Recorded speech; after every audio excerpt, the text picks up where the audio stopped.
WhatsApp guys, हाल ही में आप लोगों ने देखा है कि चाइना में सिचुएशन बहुत खराब चल रही है कोविड से रिलेटेड। और काफी केसेस, मतलब बहुत ही वो डिफिकल्ट माहौल हो चुका है चाइना में।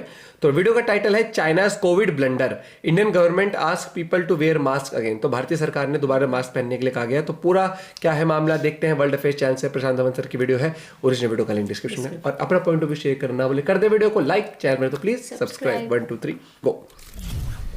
भाई दोबारा ना हो जाए पूरा वैसा वाला scene. Welcome you world affairs. मैं प्रशांत धवन। नाउ पर्सनली ये एक ऐसा टॉपिक है जिस पर मैं वीडियो बनाने की सोच रहा था लंबे समय से, मगर मैंने सोचा कि एक बार भारत सरकार अपनी तरफ से कुछ कह देना तभी वीडियो बनाऊंगा, क्योंकि नहीं तो चाइना में जो स्थिति है वो देखकर दुनिया भर में पैनिक फैल रहा है आज के समय। भारत सरकार ने हाल ही में ये कहा है कि मास्क पहनने का टाइम वापस आ चुका है। जब भी आप क्राउडेड एरिया में जाते हो, भीड़ भाड़ वाले इलाके में जाते हो, मास्क हमेशा पहनना। उसके अलावा प्रिकॉशन डोजेज जो है कोविड वैक्सीन की, ये भी लगाना स्टार्ट कर दो। जो चाइना में आज के समय हो रहा है, जो तस्वीरें सामने आ रही है, जो डेटा सामने आ रहा है, ये चिंताजनक है। हम ऑफ कोर्स यही चाहेंगे कि जो भी इस वक्त चाइना में है ये चाइना तक ही कंटेन रहे, दुनिया में ना फैल जाए। और हमारे हेल्थ मिनिस्टर ने कैटेगोरिकली कह दिया है Covid is not over yet. हालांकि मैं आपको बताऊंगा कि भारत में स्थिति चाइना से बहुत ज़्यादा बेहतर क्यों है। इवन आप अगर देखो तो यूएस और यूरोप में भी कोविड को लेकर सिचुएशन इतनी खराब नहीं है जितनी चाइना में है। और जहां तक रही मास्क की बात, देखो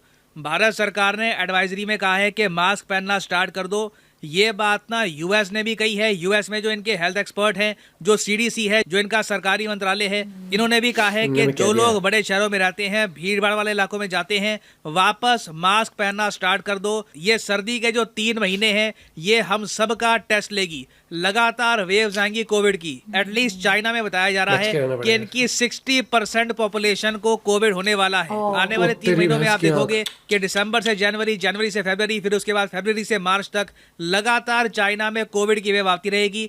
और कई एस्टिमेट्स हमको यही बताते हैं कि चाइना में हो सकता है कि 10 लाख लोगों की मौत हो कोविड की वजह से। अगर ऐसा होता है तो दुनिया भर में इसका काफी बड़ा इम्पैक्ट आएगा, क्योंकि देखो दुनिया आज भी काफी हद तक कनेक्टेड है। अगर चाइना की 60% आबादी को होता है कोविड, तो आप मान के चल लीजिए दुनिया में 10% आबादी को हो जाएगा कोविड। अब मुझे पता है यहाँ पे आपका बहुत ही बेसिक क्वेश्चन होगा, फिर से चाइना, शुरुआत यहाँ से हुई थी कोविड की, अब उसके बाद फिर से एक जो रिसर्जेंस हो रही है कोविड की वो भी यहीं से हो रही है। मगर चाइना में इतने ब्लंडर्स ये लोग कैसे कर रहे हैं? इनके यहाँ तो डिसिप्लिन है, सरकार के पास प्रॉपर कंट्रोल है। ये सब होने के बावजूद चाइना ने इतना बड़ा ब्लंडर कैसे कर दिया कि अब यूएस, यूरोप में एक्सपर्ट्स कॉन्फिडेंटली कह रहे हैं कि आराम से चाइना में लाखों लोग मारे जाएंगे और चाइना से वापस दुनिया भर में ये वायरस फैलेगा और दुनिया भर में भी आप देखोगे हजारों मौतें होंगी। रीजन देखिए बहुत ही बेसिकली ये है कि चाइना की जो वैक्सीन्स है ना, इनमें कहीं ना कहीं कमी रह गई है।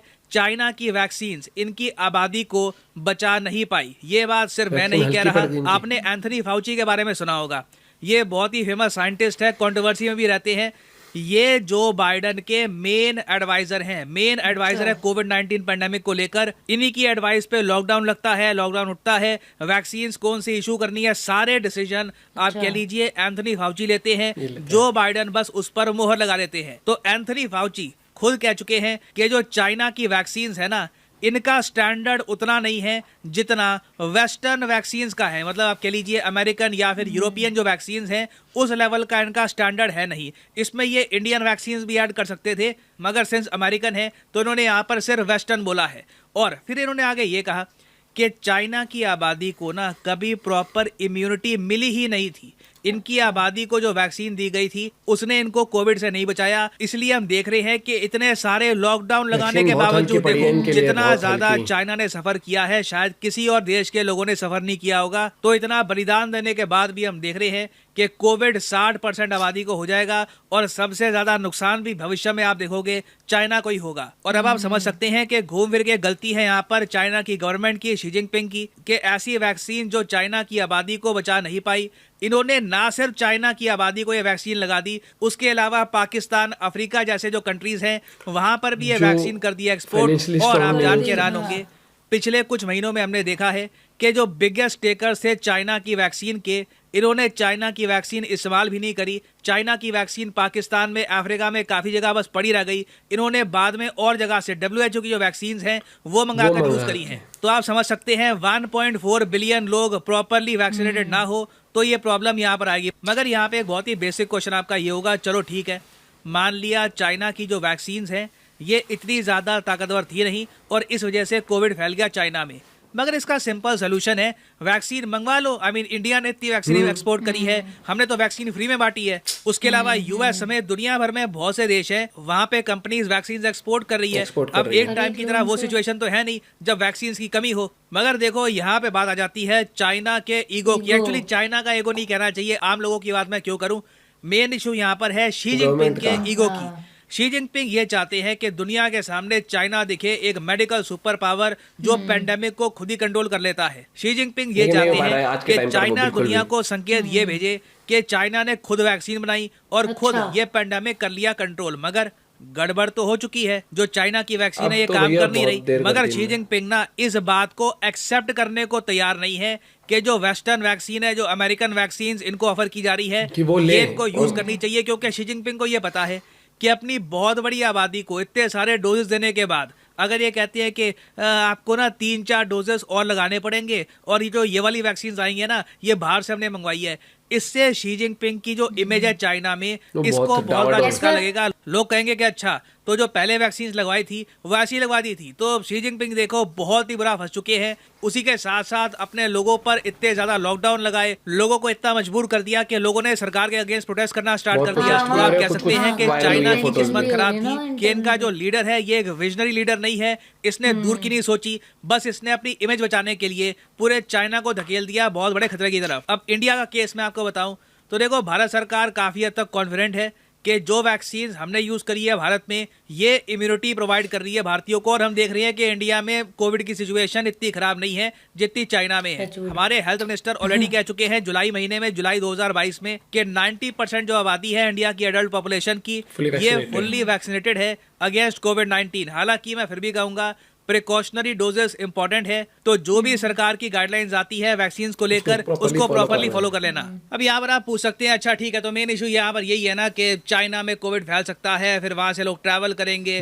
वेल नहीं, देखो एंथनी फाउची ने एक बात यहाँ पर ये भी ऐड करी है कि वेव ऑफ इन्फेक्शन को लेकर ये इतने चिंतित नहीं है। हालांकि वो भी एक बहुत ही सैड बात है, लाखों लोग मरेंगे और बहुत ही बड़ी आबादी बीमार होगी। मगर सबसे बड़ा रिस्क इनके हिसाब से ये है कि जब चाइना में एक ह्यूमंगस पॉपुलेशन को कोविड हो जाएगा ना तो म्यूटेशन होने के चांस बहुत ज्यादा बढ़ जाते हैं। क्योंकि वायरस जब मल्टीप्लाई होता रहता है ना तब आप देखोगे उसके म्यूटेशन होने के, उस वायरस में बदलाव होने के चांसेस बढ़ सकते हैं। तो अगर मान लीजिए कोई ऐसी म्यूटेशन हो गई जो कल को बाकी वैक्सीन के भी आर पार निकल जाती है, ये एक बहुत ही चिंताजनक बात होगी। तो ये जिस पर हमको फोकस करना चाहिए। और मेरे हिसाब से टाइम आ चुका है कि पूरी दुनिया चाइना से फ्लाइट्स बहुत ध्यान से रिसीव करे, चाइना में ट्रैवल बहुत ही कॉशियसली हम करें। और अगर मान लीजिए अनहोनी हो जाती है, फिर से चाइना की वजह से पूरी दुनिया में ये पैंडेमिक वापस आ जाता है, तो उस केस में चाइना को हमें डेफिनेटली अकाउंटेबल ठहराना होगा कि ये वायरस शुरू आपकी वजह से हुआ था, हमने वायरस काफी हद तक कंट्रोल कर दिया, फिर तुम्हारी गलती की वजह से फिर से ये वायरस दुनिया भर में फैल रहा है। और अगर मान लीजिए दुनिया भर में केसेस बढ़ते हैं तो डेफिनेटली आप देखोगे ग्लोबल इकोनॉमिक ग्रोथ और जरा कम हो जाएगी, स्टॉक मार्केट हो सकता है क्रैश कर जाए। आज हमने देखा है कि स्टॉक मार्केट काफी हद तक गिरी है। डर यही है कि चाइना में जो हो रहा है ये फैल ना जाए। इवन मैं कहता हूं कि ना भी फैले ना, आप इमेजिन करके देखो 60% चाइना की आबादी को कोविड हो जाएगा अगर, तो कितनी ज्यादा इनकी प्रोडक्शन कम होगी, चाइना के एक्सपोर्ट्स गिरेंगे, मैन्युफैक्चरिंग कम होगी। ऑफ कोर्स यहाँ पे आप कह सकते हो कि ये हमारे लिए तो अच्छी बात है, मैन्युफैक्चरिंग फिर हमारे यहाँ आएगी। देखो वो प्रोसेस लंबा होगा, वो प्रोसेस कंप्लीट होने में 2-3-4 साल लग सकते हैं, मगर तब तक ग्लोबल इकोनॉमी को चाइना बड़े झटके दे चुका होगा। तो आने वाला समय देखिए बहुत ही टेस्टिंग रहने वाला है। मैं आप सबको यही कहूंगा जो भी होता है डू नॉट पैनिक, जो भी सरकार की गाइडलाइंस है प्रॉपर्ली फॉलो करिएगा। एंड रिमेंबर एक काम तो कर ही लो, अपने मास्क वापस बाहर निकालो, जब भी बाहर जाओ मास्क पहन के निकलना। और हाँ बिल्कुल सही बात है, जब भी भाई ये चीज तो प्रिकॉशन हमारे हाथ में ही है। अगर हम बाहर जाते हैं हमें लगता है क्राउडेड एरिया में जा रहे हैं क्योंकि अब फेस्टिवल टाइम है, एग्जांपल न्यू ईयर आ रहा है, पर्स में तो वो हमेशा ही रहता है मेरे वजह। नहीं लेकिन हमने सबसे अच्छी बात है इंडिया में हम लोगों ने सबसे टाइमली वैक्सीनेटेड हुए और हमारी वैक्सीन थोड़ी कारगर है। जैसे वहाँ बताया था ना, एक ही बंदा आता है बस समझ रहा है? उससे वो चेन बन जाती है। और सबसे बड़ा खतरा है वेरिएंट का भैया। वेरिएंट अगर और बन गए कि जिसको काउंटर भी ना कर पाए वैक्सीनेशन, तो बहुत डिफिकल्ट हो जाएगा हमारे लिए किस कंट्रोल करना है। क्योंकि ये दोबारा से अगर पेंडेमिक वाला माहौल हो गया भैया, वो याद है वो टीम, वो चीज। अरे सोन दे कैस्पर को देखे जा रही है, मैं बता रहा हूँ। नहीं, मैं तेरी बात ही सुन रही मेरी हूँ। बात तो सुनिए, लेकिन तेरे हिसाब से क्या है, क्या लगता है? मुझे लगता है कि मुझे डर लगता है। मुझे डर नहीं है, मुझे लगता है कि चाइना में इतने एरोगेंस और ईगो वाली बात, मैं तो कहूंगा पूरे कि लोगों में नहीं, चाहे वो वैसे अपने जो देश वहाँ को की लेके जो हो, government- नहीं वो चीज तो तू मानेगी कि वहां पर जो है कि वो कभी भी दूसरों का सुझाव तो लेता ही नहीं है। अपने आप को सुप्रीमेसी दिखाना है हमेशा, चाहे वो बॉर्डर पे हो, चाहे डिसीजन मेकिंग में हो, चाहे कोई बात। अपने लोगों, पूरी दुनिया सफर करती है, ऐसा भी नहीं इसका जीता जागता उदाहरण तो भैया इतने टाइम से देख ही रहे हो ना। व्हाट्सएप यूज कर सकते हो वहां ना, फेसबुक उनका खुद का ही फेसबुक टाइप है, हर एक चीज। तो वो चीजें हैं कि काफी जो एक देश के लिए ना कहीं डेमोक्रेसी तो है ही नहीं, उसके बाद तो बाद में। लेकिन लोग आज के टाइम पे, कुछ फोटोज भी आई थी हाल ही में जहां लोग प्रोटेस्ट कर रहे थे बहुत तगड़े लेवल पर। और मुझे लगता है कि आने वाले टाइम में अगर प्रोटेस्ट बहुत तगड़े लेवल पर हो गए तो सरकार इनकी टिकनी बहुत मुश्किल है। लेकिन मुझे फिर भी बुरा लगता है, आम जनता सफर करती है। और वो चाहे तो बाहर की वैक्सीन मंगा सकते हैं जिनका असर काफी अच्छा रहा है। हम देख रहे हैं इंडिया में भी बाहर केसेस बहुत नॉमिनल है, नहीं मंगा रहे मानने। और वहाँ लॉकडाउन की वजह से कितना काम भी सफर कर रहा है लोगों का, वो चीज बात आती है। बाकी अपना पॉइंट ऑफ व्यू आप लोग शेयर कर सकते हो। और मेरे हिसाब से ये सिचुएशन जितनी जल्दी कंट्रोल हो जाए उतना ही बेहतर है, वरना बहुत कुछ खराब हो सकता है। स्टॉक मार्केट से लेकर इकोनॉमीज कोलैप्स होंगी, लोगों की जॉब्स हैं यार बड़ी मुश्किल से रिकवर हुआ है हर एक चीज। तो मैं इसलिए शांत से बताया कि उड़ गई, मेरे को एकदम से वो वाला टाइम याद आ गया जब एकदम से कितनी ज्यादा दिक्कतें हुई थी लोगों को। मिलते हैं आप लोगों से एक और वीडियो के साथ। अपने पॉइंट ऑफ व्यू शेयर करना बोले, और ध्यान रखें गवर्नमेंट जो भी गाइडलाइंस देती है जरूर फॉलो करें उनको। Bye bye, take care.